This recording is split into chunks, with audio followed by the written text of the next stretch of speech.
Number one, I think we're dealing with some technology that all of our governments have that they've lied about and they haven't shared with us. That's got to be the case in some of these incidences. They have to have some sort of stealth technology or whatever. They're working with some sort of anti-grav. It's happening. Okay. And Dr. Greer has done a great job at pointing all of that stuff out, right? Okay. But that does not explain everything. So there's something else. There's a certain sort of consciousness, a certain sort of energy, a certain sort of intelligence that I experienced in Michigan. That wasn't something off a spaceship. That was something that was here. That was some sort of intelligence knocking on my door saying, hello, we're here. You know it. We know it. Wake up. Some sort, and it was a communication of some sort. And maybe an awakening in me because of that physical contact. I don't know. See, once again, they're answers. I never say that I know, but I'm just proposing solutions. So there's that. We used to call them imps, people of the forest, elves, sprites, whatever, elementals. Okay, so that's the second group of things or energy that we're dealing with. And then thirdly, we're dealing with cats from Jupiter. I'm making it up. But I mean, from a planet. Yes. Look, Elon Musk, NASA, we're sending probes everywhere. So you know what? There are other people in the universe, but they don't send probes because that wouldn't make any sense. And if we could put people on the ships, we wouldn't send people. Of course we would. Stop being an idiot. Of course we would. So we are experiencing that thing where it could be shot down and have metal or pieces or burns on the ground or whatever.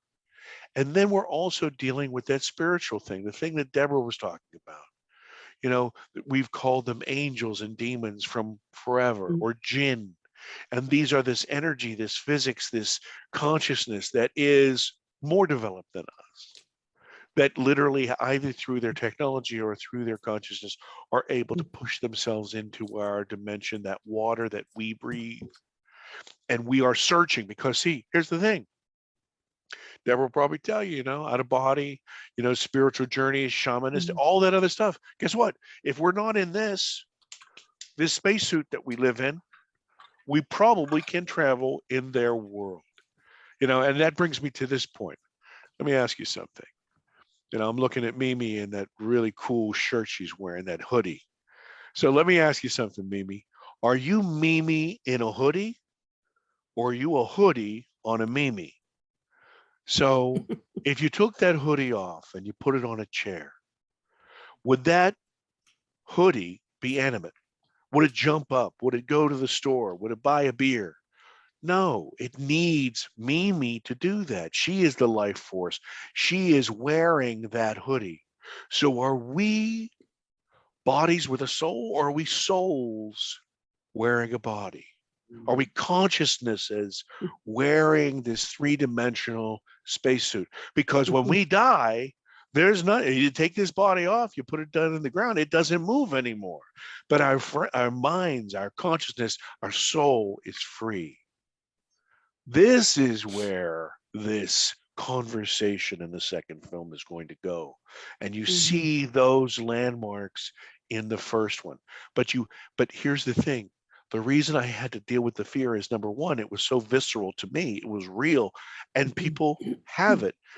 Somebody mentioned to me about Whitley Strieber and his involvement. I would be remiss if I didn't talk about him a little bit. He's more than an experiencer. He's more than an author. He's really a philosopher, a thought leader about this. He's had a long time to deal with this and think about it. He's an extremely educated man and thoughtful and erudite.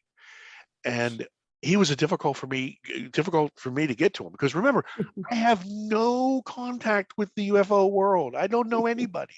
Nobody's talking to me. People ask me how. I say I beg better than anybody. But I knew Deb's through these sessions. And Deb said, I know a guy named, maybe some of you know him, his name's Mark Sims. Yes. Mark Sims is an associate producer on our film. Mark said, I know Whitley and I'll introduce you. But Whitley, I mean, he interviewed me up and down. It was several calls, several, because look, you guys all know this. We hate to be called crazy. We hate to be called loons, but there are people in our community who are lunatics. They are lunatics. They have found their way in. And I have met a couple of them. Yes, I have. And so he has to be careful. So he put me through the ringer. But then afterwards, I have to tell you that we probably talk every 3 days. He is a loving man and very, very funny. And he makes fun of me, which I think is hysterical.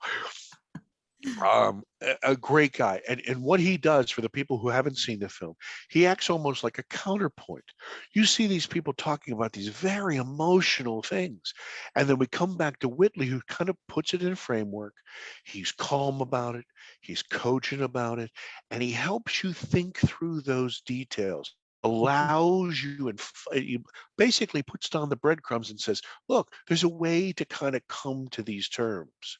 And that's really what his role is. And I don't want to say he's my friend, but he is a very friendly man to me, and I adore him. I adore him. Um, so I don't know if that answer. I'm an Irish guy, so I talk a lot. I'm sorry. If I had whiskey with me, we'd be here until tomorrow. I love that Whitley was in your film. And as I had mentioned to you earlier before everybody got here, I remember his book from, I think it was like 1984, Communion.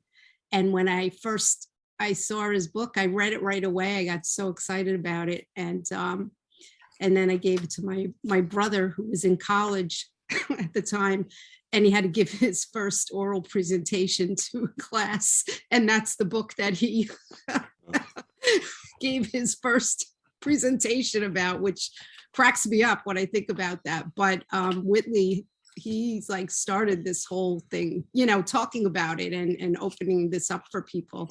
Oh, what a brave guy. What a brave guy. Because wow. he was abused by the press. He Oh was abused. yeah. And he's written so many books after that. In fact, one of the reasons that Whitley agreed to allow me to interview him is I read every one of his books. Oh, He has a awesome. lot of books, folks, a lot of Yeah. books. Yeah. And I had to give him the questions up front. So he would, and he didn't change any of my questions, but he is very erudite and prolific. I agree with you. He is a wonderful counterpoint. I don't think that the film would be half as good without him, because Yeah. he speaks to an entirely different demographic. The people that you see there, all of them are dealing with something emotional to them, something that's very visceral, something that's Mhm. happened to them that affects their lives that they are coming to terms with. And Right. some of them are further along, and some of them are back here. And then I am the novice. I'm like the guy starting out, the fool in the tarot, if you will. And I'm trying to figure this out with the help of all these good people. Yeah. And so, yeah, the film is different in many ways. And one of the, thank you very much, Carla, for talking about the production value. If you guys know, I mean, there are a ton of films out there, right? And if you watch a UFO documentary, 99% of them are like, they're third person, very analytical, kind of cold. In 1947, this happened over, Roswell, New Mexico. Okay, that whole thing. No, so they have a lot of information, right? And it's great, but you don't, it really doesn't touch you as a person. And so there's a gentleman named David Altman who's coming out with a film the same day today called Tear in the Sky. Wonderful film. You guys should all see it. It's really fantastic. Talks about interdimensionality, tears. It's really, really, really good. I'm telling you. And I told him from the very beginning, I said, look, I don't want to compete with you. We're in the same group. We need unity here. Okay. That's But right. his film and all of these other films are about what? They're about what? My film is about who and why. Right. It's a bigger question than just what. Right. Yeah, I love the contrast in the film where you have Whitley, someone who's been at this for years, and then you have, yourself, who's starting to understand your journey. Although it happened years ago, you're starting to understand it, and others too. And I also, what I appreciate about it too is that you're starting with the that fear, which any of us that have been experiencers or have had these types of experiences as kids, a lot of times we have that overwhelming fear that comes through us. And I think as a society in the US especially, we've been so indoctrinated into the fear aspect of UFO, ET, and they're evil and they're gonna kill us and all these other things. So I think starting with that is a really good place for people to connect with, It, it because was, so many people are still so fearful about, if you even mention ET or UFOs to most people, you know, they shrink. They don't even want to talk about it. yeah. So, Well, yeah. well, think about that. When it becomes so obvious, that nobody can deny it anymore, what is going to be the Mhm. very first emotion because of their ignorance is going to be fear. So it was purposeful, number one, for my own catharsis to do it from the standpoint of fear and ignorance, Mhm. but also for the worldwide. Remember, I'm trying to talk to as many people as I can. So Right. the people that don't know anything, their first reaction is going to be fear out of ignorance. And then other people who have had fear and maybe be advanced like all of you good folks. You know, like I'm picking up a couple of you who are been through this a long time, and now you're at this level. Like Deborah's talking about spirit and all this. Okay, well, if Deborah were to just start the conversation right this second with where she is and talk to people with no experience or somebody who had a traumatic experience, you might lose them because Mhm. you have to deal with where they are. You have to talk to Mhm. people from where they are. So I wanted to do that. I wanted to take them. If you don't talk about the fear, then they scoff at you. And also, if you talk, and I use this word woo woo just because I heard it, if you talk about the woo woo, which is the really advanced thought about consciousness and we're all one, and you start there, they're like, come on, dude, where are your prayer beads? Okay, so what do? You have to take people from where they are. I used this example before. If you walked into a room where, let's say, you were the only German speaking person and you're shouting out, you know, help or hello or guten tag or good, nobody is going to talk to you, right? Somebody who speaks German is going to understand what you're asking for and come over and talk to you. Okay. So you have to be able to speak the language of your audience. So my audience are people who number one recognize the fear, okay, might have Mhm. already dealt with it, okay, but they recognize that it existed, okay. Other people with fear, other people with ignorance, which if you took those three groups is probably the majority of the world. Okay, Right. so I start talking to them and then I take them on this path with me to get some understanding. Also, by the way, here's another thing, flip that backwards. When you talk about, you had asked me earlier, Catherine, about being able to contact, call, this sort of thing. And people say, "Oh my God, how do you do that?" Remember, I was the one scoffing at those CE5 guys, right? I was like, "Are you out of your damn minds?" Okay, but watch this. Let's suppose I'm that guy in the desert and I'm screaming in Japanese, okay? Or I'm throwing out all goodwill. I'm throwing out heartfelt communication, heartfelt unification, contact and communication and communion. If I'm doing that, then what I'm going to attract are entities that resonate with that. They're going to answer that Mhm. call. They're going to be the That's ones right. that speak Japanese. Okay. And so that's how I've come to understand that whole CE5 idea, that Mhm. human initiated contact, is that you are putting out the language that you want to be answered in. Mm. Yes, absolutely. Um, I guess. yeah, I guess. I believe that's true because through many years of this myself, I think we do attract what we put out there. So when I discovered through my own journey, when I'm in fear, and I start to allow my mind to go in that loop of fear. It starts to go down, right? It can go down very quickly. But if I am, focusing on the good things in my life and the positive aspects and doing things that I love to do, and I wake up every day and I'm excited about my day. And so then I'm attracting those things into my life. So it can go either way. And what I have discovered is that there are within this UFO ET community, there are, different factions, I guess, and some are very focused on more of the negative aspects of UFO ET Sure.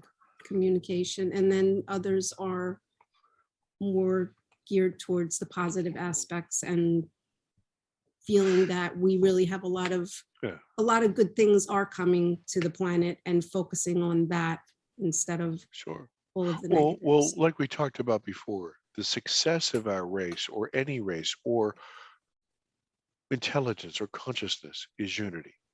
That's the success, because we all need it. You can't cut off your thumb and say your hand is complete. No, it's part of your hand. You need it all. You need it all to work in conjunction. There's that young man, Yumi. I see your son. There he is. A young man. Um, so you need that. You need that to work together. So here's the thing. Every religion, every thought, every philosopher, have all said the same thing since the beginning of time. The golden rule. Golden rule. To put out. You treat other people as you would want to be treated, right? But the contrast to that is live by the sword and die by the sword. So those people that are putting that negative, sure, there can't be negative entities. Of course there is. Of course there are people who do that on purpose. And take a look at the task that it takes on their body and their mind and their souls. They do that on purpose. But I'm not focused on that. That has no interest, because I think the light is much stronger.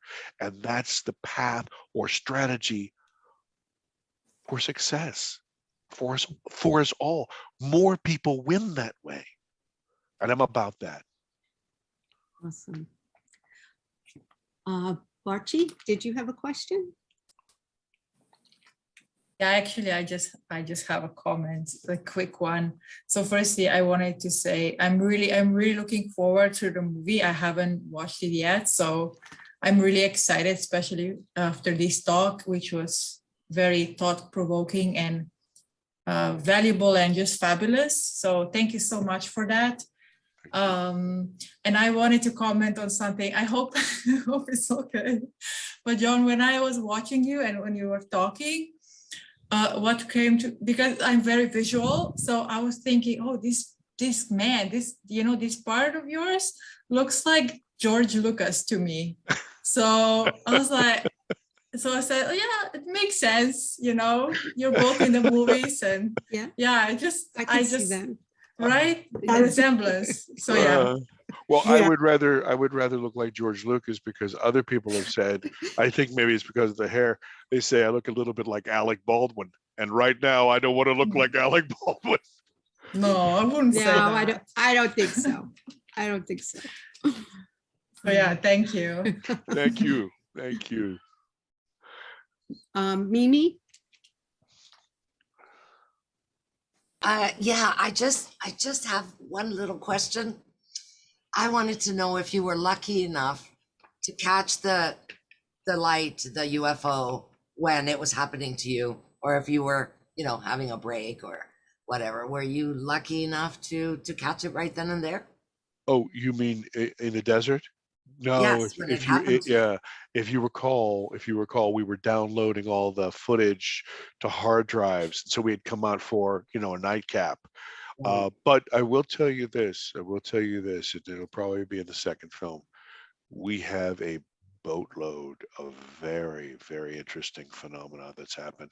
We were in Roswell. I tell you, we were in Roswell. This is not in the film. This is other stuff that I filmed. And we were outside, and it was about 3 o'clock in the morning. And I have a very, very thin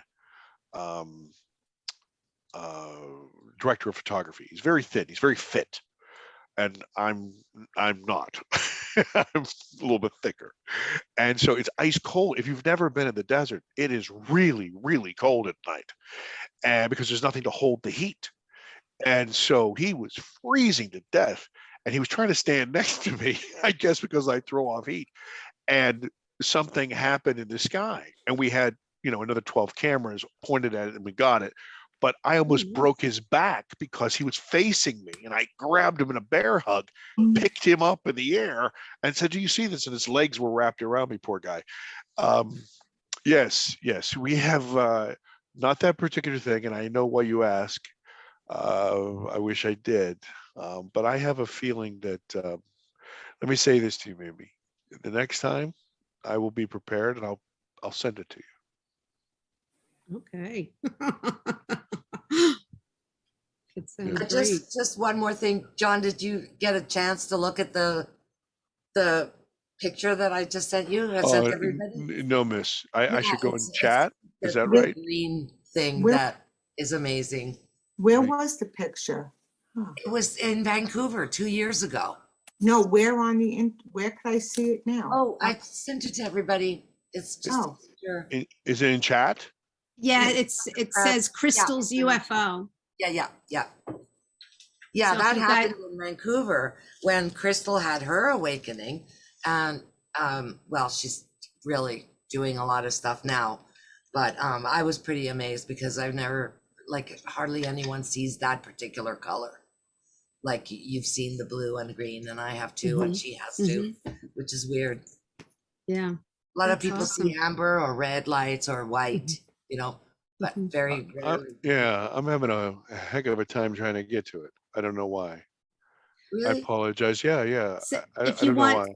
if you want Mimi sent, you can send it to me and then I'll send it out to Yeah, everybody. please. Thank you. Yeah, sure. Yep. Thank you very, very much. All right. So now we have Michael. Yes, hi. Great presentation. Thank you so much. I also, read Whitley's book all those years ago. It was a seminal book, of course.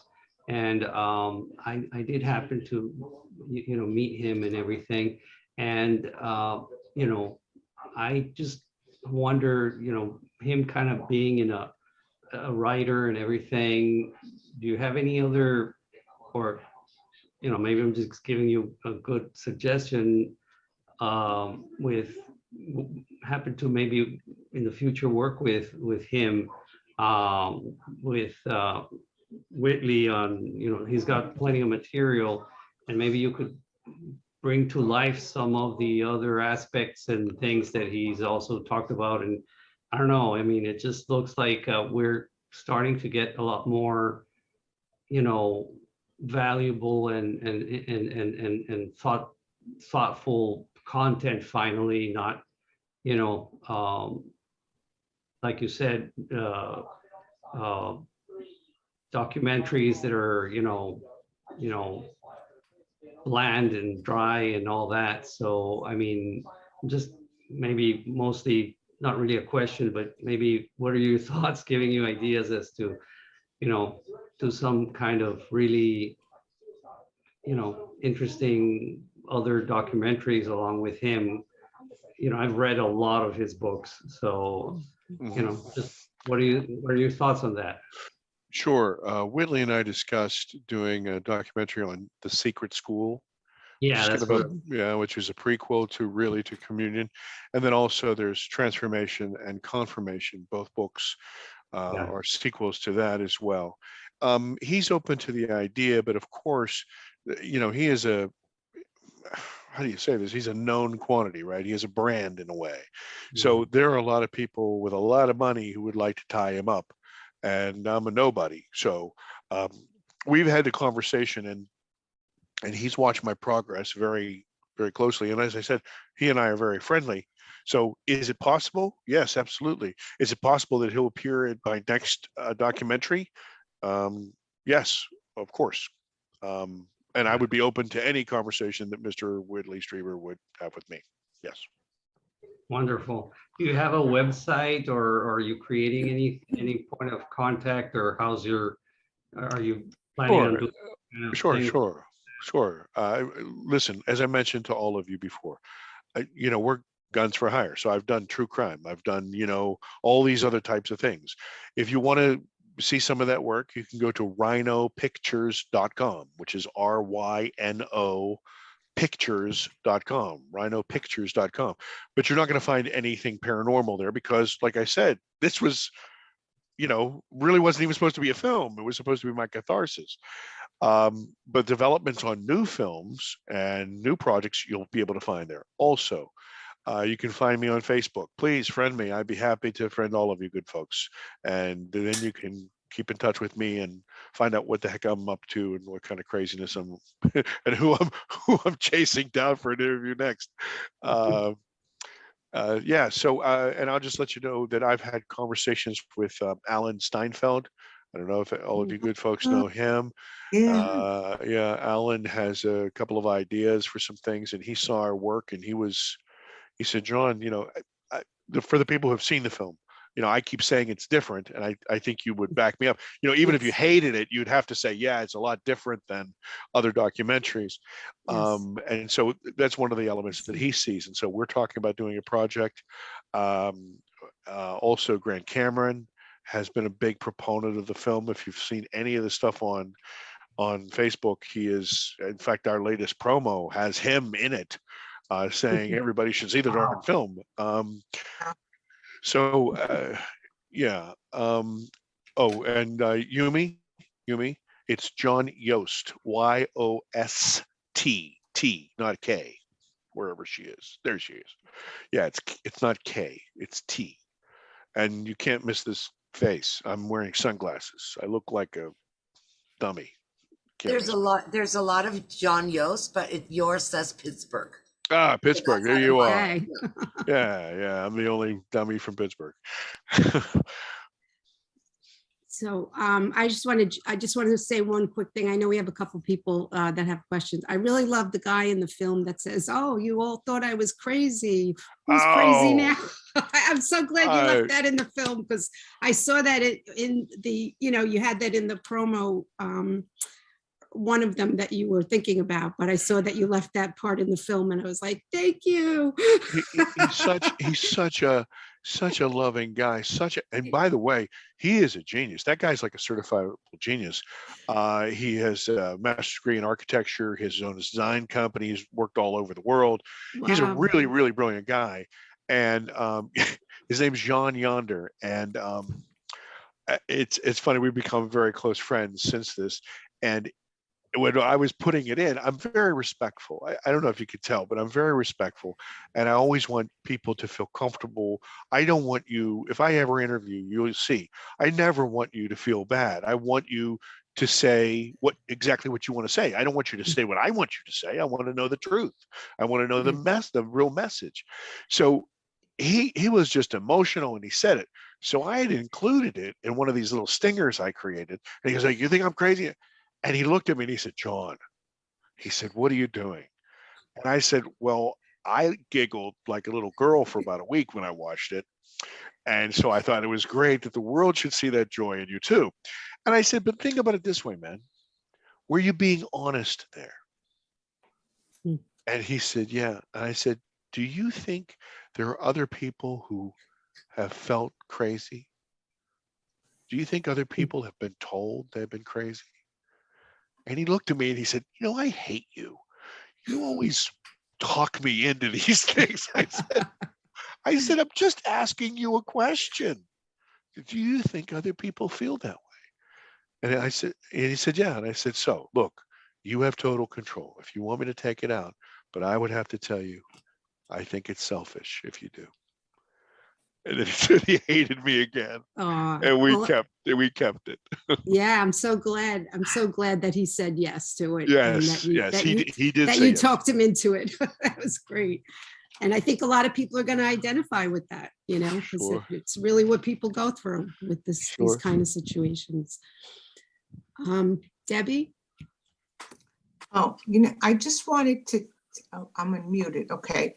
John, I just wanted to tell you, when I talked about Phoenix Lights, when you first came on, we have a MUFON here in Phoenix, Arizona. We've gone up until COVID, only when they had UFO experiencers there, or I met the Yuma Indians there and the Rangers, their stories of UFOs.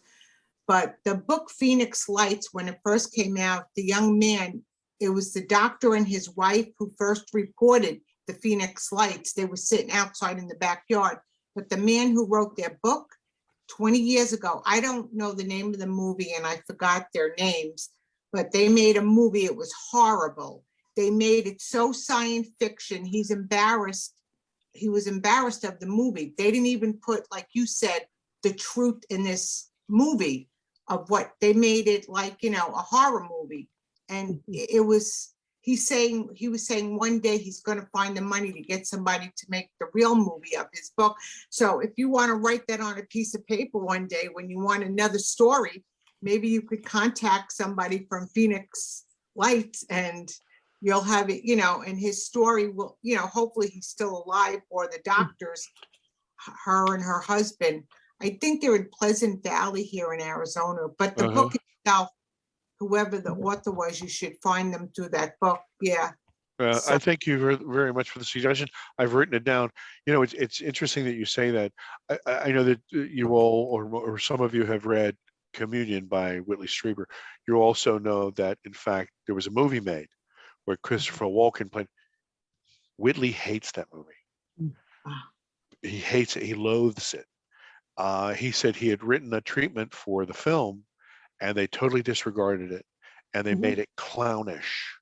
And he said he regretted it. And so just to answer you about Whitley and possible other plans, Michael, that was one of those things we talked about. yeah. Redoing Communion. Yeah, I think they did that to a lot of people's stories. They really put them in a terrorizing aspect. Like, for example, Ray Hernandez, his story was a healing. It was a beautiful story of his dog being healed by these beings and these crafts that came into his living room when his wife was praying to the angels all night long. And I think, I'm not sure exactly who put this film out, but it was his story, but they twisted it and they contorted it into absolute fear. They didn't talk about the healing of the dog. It was all complete fear mongering. So, and Catherine, that's what you get. That's what you get when you don't guarantee the source of the material, veto power. One of the things, everybody that I interview, they sign a release, but part of the release is that they see the segments they're in. So they have to approve them, because I don't want to say anything that's not. This is one of the reasons that Whitley liked me enough to go forward, because I said to him, I said, sir. And so what I did, just to give you kind of like behind the scenes, what happened was when I got back, I had interviewed him in Ojai, California. Gorgeous place, by the way.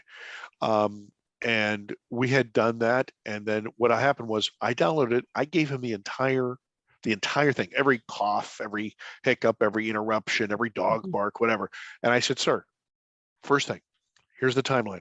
If there's anything in here that you don't want in, tell me, and we'll just cut that out first. So I won't even look at it, right? So we start there.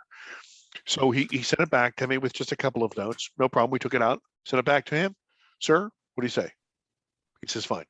So then as we built them, I would send each segment, or every chapter, if you will, to him. And I said, sir, if I'm screwing around, I want to make sure this. And he said something to me really, really pointed. I want to share this with you, good folks.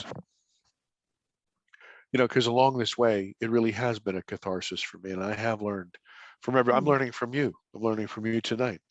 He said to me, he said, John, it doesn't matter to me how I look. He said, it matters to me that the message is true and right. And I thought, damn, this is somebody to be admired. And so that's what I'm trying to do. Yeah. awesome. So, yeah, sorry about that sidebar, but No, it's all valuable. And I think everyone's just so excited to watch the movie, those that haven't yet. Yeah. Lori, did you want to go? Okay. Hey, John. Thanks for sharing all your story with us. And I did not get to see the movie yet, but I will. Just wanted to chime in because I guess I'm coming from a completely different perspective or position, where hearing stories of alien contact and UFO encounters and all that, it's very mentally exciting, wondrous, and, as you say, scary at times. And that appeals to a lot of drama and entertainment.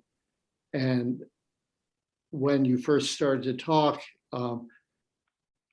it seemed to come from the approach of someone that doesn't really know what it's about, or what the ramifications of it are, other than a lot of excitement and drama and fear. But in these 2 hours, I've come to see that you deeply understand what it's about. And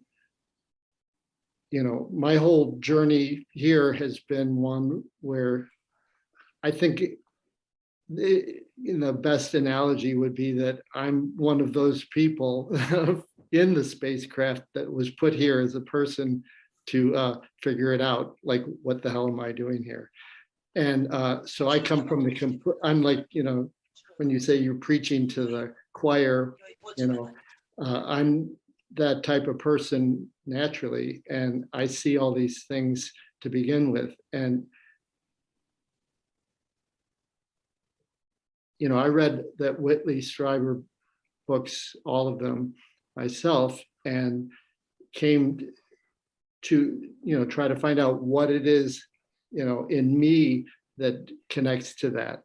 And it's not really any of the drama or the fear or all that stuff.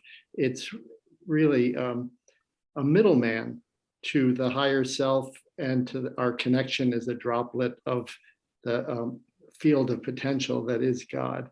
And that field of potential seems to want to populate the material realm with love and compassion and service. And if we can grow on this planet, or this fishbowl, as you call it, to the point where we can graduate and become galactic citizens, that's how we expand the universe. And that, I think, is what is being offered to us. But because like you say, this is a duality. This is fear and love, and it's a choice. And I think this is a sort of like a malevolent petri dish that we're put in. And it's that there's a light in each of us that only the darkness brings forth, that higher octave of love. And this is the place where we have to make that choice. We have to see the distractions and that we're swimming upstream. It's sort of like the game is rigged for negative and dark. And when we're connected to the spirit realm, it is dark and light. And we really have to choose, even in the invisible realm, between good and bad. And I never really saw it as good and bad, but now that I've sort of figured out what's going on here, it is a choice between love or selfishness, or in service to self or to others. And I think God is, not to bring up that word, but the thing that we all are is a droplet of a field of potential. And we're in the material realm learning this lesson, that in order to function, we have to function in love. And I don't know, it just seems like you really, really understand that. And it's really exciting to me that you speak the language of most people in the business world and in the regular world, where you can, bring this message forth. And I'm really excited that to see that you've embraced your mission. If I could just add one thing, is that, I think we've all been beaten down with programming as to how embarrassing it is to have feelings, and how embarrassing it is to be loving, and how embarrassing it is to be a good person, and in this upside down world. And that means that we have to sort of turn to ourselves and be the first one on our own fan club, in order to really get why we're here. We have self-love and self-respect. Like to say that you're an idiot, or that you're this or that, it's, and I know a little bit of it is, for excitement in, broadcasting and stuff, but if there is any doubt as to your magnificence, I wouldn't, hold that to heart, because that's part of your journey, is to embrace who you are, and to really respect it, and respect that you're coming forth with a message of love. Laura, I thank you for all of your comments. I'll say this. I'll say that is a device or an affectation that I use to contrast myself to where I Was, yeah. well, let me, people ask me how this has changed me. A lot of things have happened. When people having encounters, it changes them, and it changed me. Before, I was very left-brained. I was very hard-nosed. I was very here and money and this, and I was a liar, and I was a coward.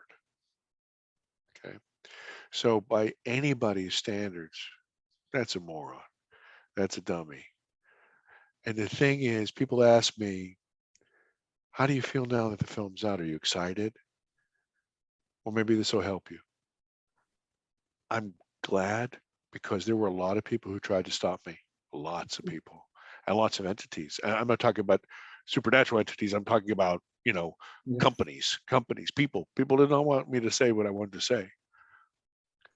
So I'm satisfied that the message is out, but I have to tell you, there's a sadness in me. You said that this is kind of like a malevolent petri dish. And one of the reasons that I start with fear and I end up where I do is to illustrate that. And that malevolence is not attributed to ET or to that consciousness. That is attributed very clearly in the film to people. And that is profound. When you talk about good and bad, those words, even though you kind of wrestled with them and said, I kind of see that, think of it more like this.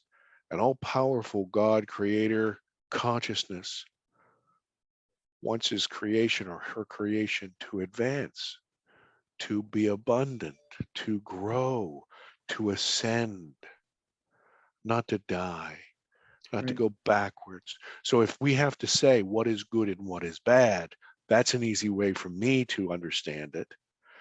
Okay. And so here's the thing. At the end of this film, I'm a 55-year-old man who lost 45 years. That's stupid. I'm very grateful for where I am today. I'm very happy that I'm on the path that I am. I'm very blessed to know good people like you who all support each other along this path. And I know that some of us are more advanced than others. All of that is great, because that's exactly where we need to be at this moment. But I truly lost half my life, half my life here. And I lost it because of lying and cowardice and people. My focus was not where it needed to be. And so now I'm liberated to that. So I accept absolutely every comment that you made, Lori. You're absolutely, you got your finger right on it, baby.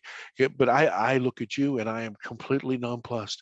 I am looking at a man who's been blessed with that knowledge from the beginning. You're like a walk-in or a star seed or somebody who gets it from the beginning.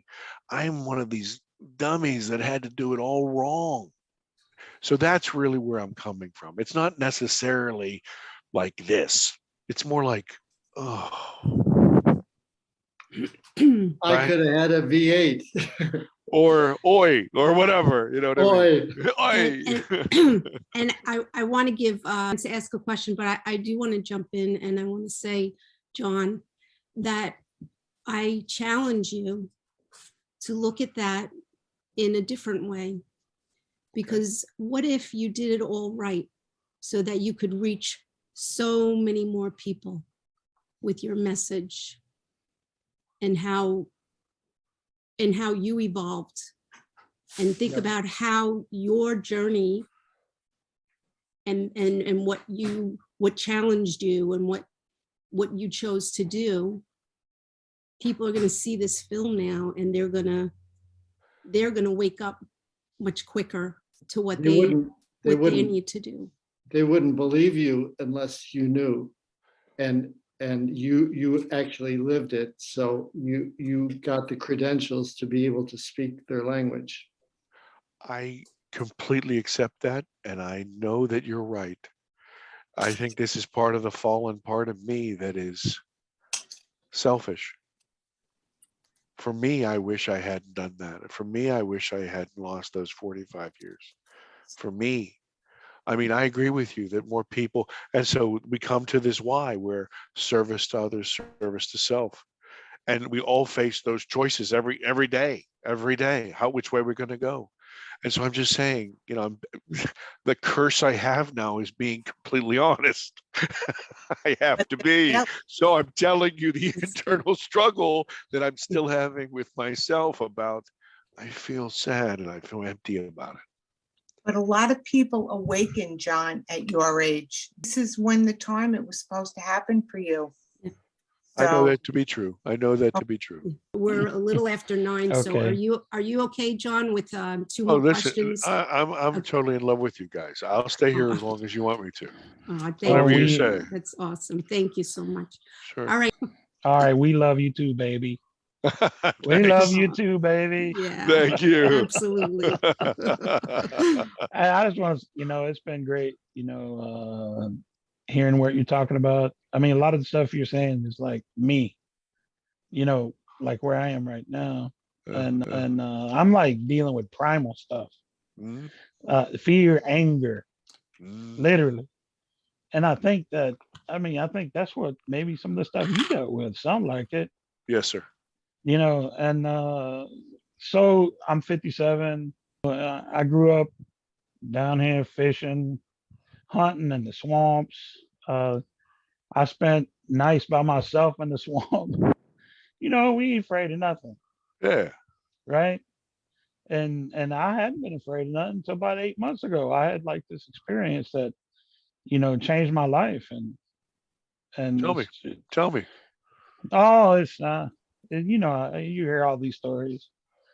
I haven't heard Um, yours. So I got in the car and I took a ride, and see, I'm about to get emotional. That's what this is for, brother. You go right ahead. Mm. Tell me.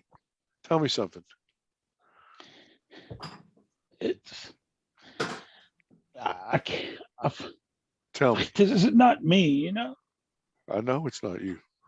Tell me. Well, it is actually, because I'm sitting there doing that. You're a better looking me than me.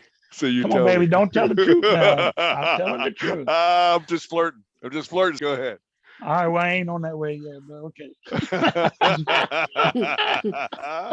Geez. So you asked deep Yeah. questions, brother. So, I'm driving down the street in that convertible, The sun just went down. I'm literally maybe a half a mile from my house. I live in a rural area. There's a stop sign in the middle of nowhere. I stopped there. And off to my left, up through the trees, I see, I mean, it's a lot of things you said that was just exactly what happened to me. My brain starts to interpret things immediately and gives answers to stuff right away. And I see this bright light, and it's just so bright through the trees. And I'm like, what the heck is that? I was like, it's a drone. I'm like, what kind of drone has lights like that? And it's moving toward the road, and it's just right about above the trees. But I was looking through the trees, and it was so bright. And I'm at a stop sign. I try to take off, and I move a little bit, and I stop. And literally, because my son went and helped me measure it, it was about 150 feet from me. And so it came over the road, and I was like, oh my God, and my brain's just going calculating, what is this? And I was like, dang, that's the biggest drone I've ever seen in my life. It's huge. It covered the whole road and more. It's about 40 feet. And then I'm thinking, and I'm like, wait, it's a triangle. How can you have a drone that's a triangle? But it's like seconds. My mind's thinking. I'm like, you have to have four corners to have stability. I'm thinking like an engineer now. You know what I mean? I'm like, you can't do that. And then all of a sudden, I realized what I saw, and I was like, this is not what I think it is. And it was so close. I saw every detail of the whole thing. I know everything about it. You know, it was stuck in my head. And that's not the crazy part, Oh, you know, come because on. as soon as I reached for my phone to take, because I was like, I got to take a picture of this. I reached for my phone. I couldn't get it. No. It was like something happened. There was like this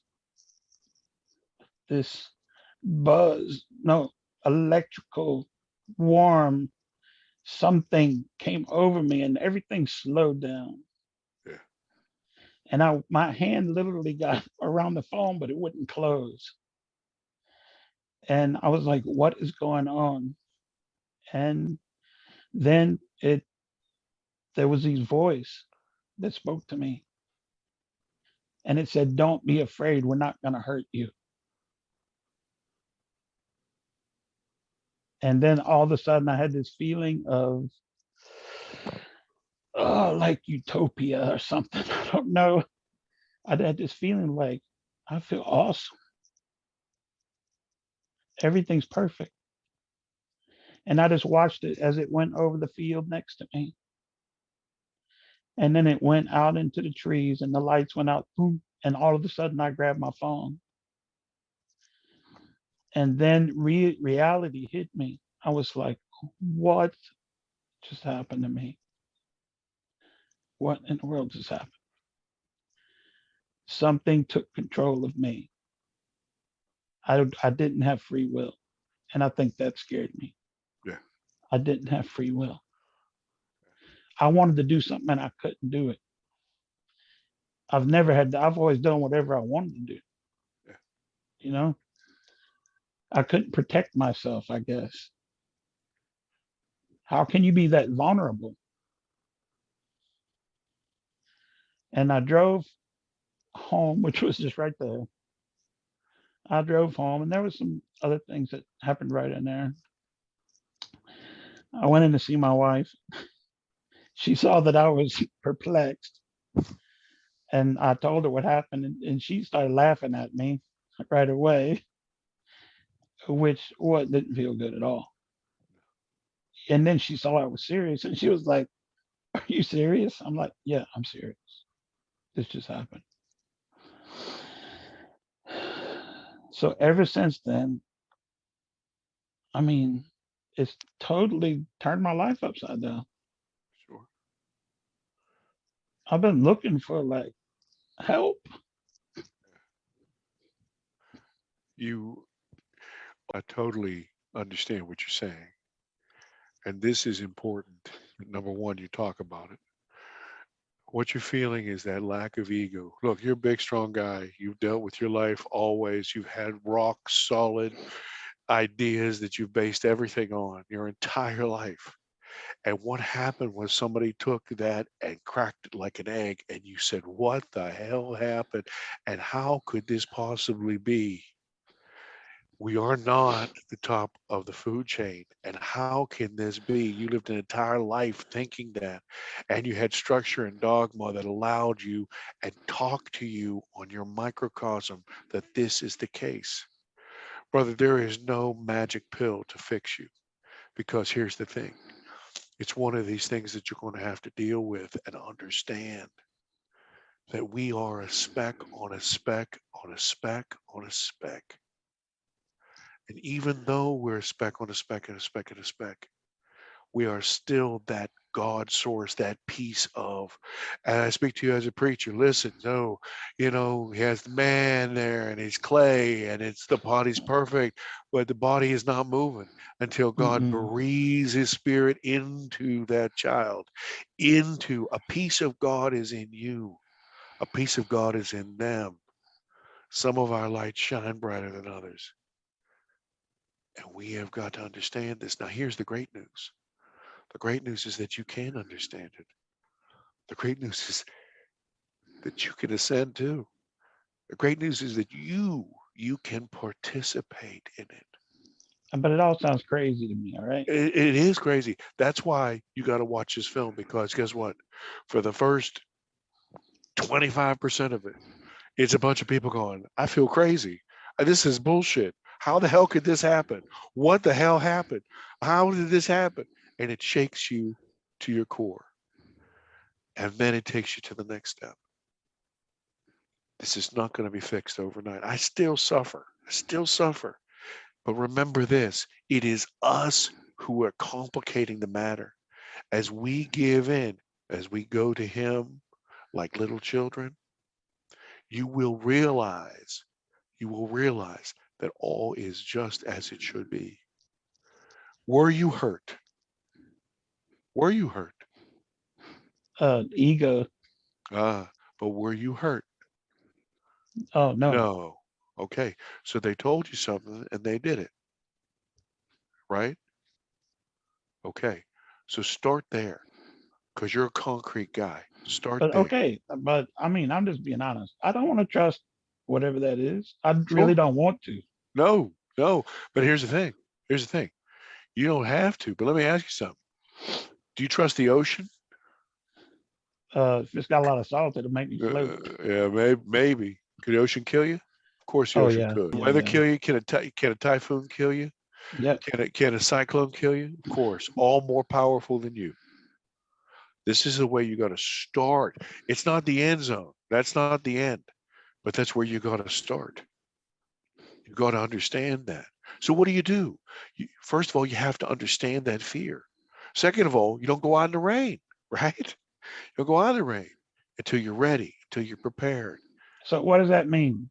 What? Go out in the rain. You don't go out in the rain when the typhoon comes, right? What I'm saying to you is this. As I said, you have to prepare yourself, because what you're doing is this. Like our dear friend Laurie here, he came out of the womb knowing who he was. He's got a calling. He knows where he's doing. He's part of the solution.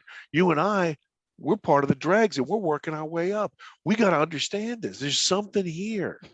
So here's the thing. You don't want to, but you understand that that wave is stronger than you. You understand it. So what happens? You build a respect for it. You have to understand it first. Then you build a respect for it. And as you do, guess what? Then you learn to navigate it. You and I, we're taking baby steps. Don't expect to flip a switch, because if you do, then what's going to happen is all you're going to do is crawl inside yourself, brother. And if you do, then you're just going down. You're just going down. Well, I've been doing that. I know you are. I know you are. I feel you. I feel you. I completely feel you. but I gotta let you know. You know what? Send me emails. Talk to me. I'll help you. I promise you. I promise you. I promise you. Watch that film too. Thanks so much. And we're here for you too, see, just so you know. We're all here for you. And I'm gonna start having some more sharing groups where we can, without Yeah, I was wondering, recordings, and it is very healing to be able to just share and get that out. there was like a 12-step program or something for people, Yeah, No, literally, I'm telling you, man, I've been Yeah. scouring the Yes. internet for anything. Is there a Yeah. group out there somewhere? of there is. people who are afraid and have Yeah. dealt with fears, and yeah, there are I'm just different like, things. Yes. I mean, there- my mom told me last night, she said, hey, because my wife's going on a trip and my mom knows that I'm afraid. She said, Mhm. hey, you want to come stay in the house with us? Stay with Yeah. us. Yeah. And I'm you're a like, my grown man. mama, I know my mama's like, Yeah. she knows. And I'm walking around my house. And this might sound absolutely crazy, like the Wild West or something. Last night, I had 2 guns on my hips. That's crazy. Scotty, Why the heck do I? when you see this film, you're gonna see Whitley Strieber talk about getting a pistol and a shotgun and making patrols around his house. This is what I'm trying to tell you. Listen. Remember, I told you all of this stuff came to a head to me 3 years ago. This happened to you when? 8 ago. 8 months ago. Okay. Mhm. So look, I was in the middle of it. I was like you. I was struggling with it. I was fighting with myself, pissed off that I was scared, can't control Yeah. myself. People noticing this. Yes. I'm telling you, I Yes. empathize with you 1,000%. That's why you reach out for me. Reach out for me. I'm telling you. And Reach out. they come back, maybe you could ask him not to come back anymore. No, I don't want to even think like that. Well, if he Yeah. does, I'm like maybe- saying, y'all just stay away from me, whatever it is. okay, well, just Yeah. say that, but I don't think they'll hurt you, but maybe just tell them. Okay. All right. Honestly, I'll Yeah. tell you. I do have this small desire Of course you do. to That's why to connect. that's why they're there. Oh, I do. oh, Yeah. That's But what. you already know. Yeah. Okay. But Scotty, you already know. my Irish mother used to say to me, どうしたの she was何 she was this little tiny person. She still had a brogue. She said, Mhm. son, when you get sick and tired of being sick and tired, Mhm. you'll do something. And I have to tell you something. That's what happened to me. I got so damn pissed off and so angry, and I wanted to understand, but I was scared to death. And waking up every night, 3, 5 times, checking doors and locking doors and checking doors. Remember, I told you after that thing went over my head, I barricaded my office door. I'm a grown damn man. I don't let my people come in. You laughing because you know what I'm talking about. I couldn't let those people come in and talk to me because they would know that I was shitting myself. I'm telling you, reach out for me. Okay. I will help you. Oh my gosh. Yeah. Listen, What is man, the future? there are no coincidences. You are on here tonight for a purpose, and I am here tonight for a purpose. No. We were meant to meet. And thank you, Catherine, for being a facilitator of all this. Thank you. You're doing God's Mhm. work. You're Yeah, doing God's work, 100%. Catherine. 100%. Hey, thanks so much. Thank you guys. I do appreciate y'all. Thank you 100%. so much, John. Thank you. And thank you for sharing your story with us. Okay, we have 2 more and then we're gonna stop, okay? Sure, 'Cause I know whatever. it's getting late. Mimi and then Lori. Don't worry about Yeah. me. I have a midnight appointment, so I'm good. Okay. You go right Okay. ahead. Good night, honey. Love you. So, John, I just wanted to say, my experience happened in 1968. And then throughout life, there were times when I put toe in the water and I wanted to talk about it. And the consequences were always terrible. When I was 17, I ended up talking to people about it, and I ended up in a cult. That was a terrible cult. And it was years and years and years of my life where I had to deal with the outcome of that. And then what I was thinking when you said, that you were a coward and you were a liar and you were this and that, you would not be able to be where you are if you had come out and said these things, because people in the past would have said you were crazy. It's okay now. They've opened the door. Now we can talk about this. It's not taboo in the same way that it was before, right? But if you had come out and you were this crazy guy, no one would hire you. Wouldn't be in the film industry, believe me, because I used to be in the film industry and I never said a thing. Is that a liar or is that self-protection? Because it wasn't safe. So I think we all come out when we're supposed to. And I'm really happy that you've done what you've done. But I really honestly think you should pat yourself on the back, because if you hadn't been quiet and you hadn't been going through the life that you had, whatever that was, for 40 years, you would not be in a position to be able to give this to the world now. And you are. Well, I'm the thing that I've learned, and all of you already know it, is, as I said to Scotty a few minutes ago, there are no coincidences. All things are working out the way they should. Just on our level, at the moment, what do they say? Never watch a boiling kettle; it'll never boil, or whatever. I can't remember the term. Yep. But here we are, in our microcosm, where our lives are, 75 years, and so we see it speeding away. We think that's all we have, when really we're immortal and we have so much more. But Yes. I totally agree with you. I'm just saying that the things that I'm enjoying, these relationships, the things that I'm learning, the things that Lori said earlier, and all of you, I'm jealous, I'm envious. I wish I had 40 years of those things, and also, you kind of made a decision based upon the situation at hand, the lay of the land. I lied because I was told to. And so when do I become culpable for that? Being now an honest person, which is really hard sometimes, but being honest, then I have to confront the fact. When do I take responsibility for my own actions? Right? So that's the complicated thing. And maybe it's a little of that Irish Catholic guilt too. So there we are. So Yeah, I think so.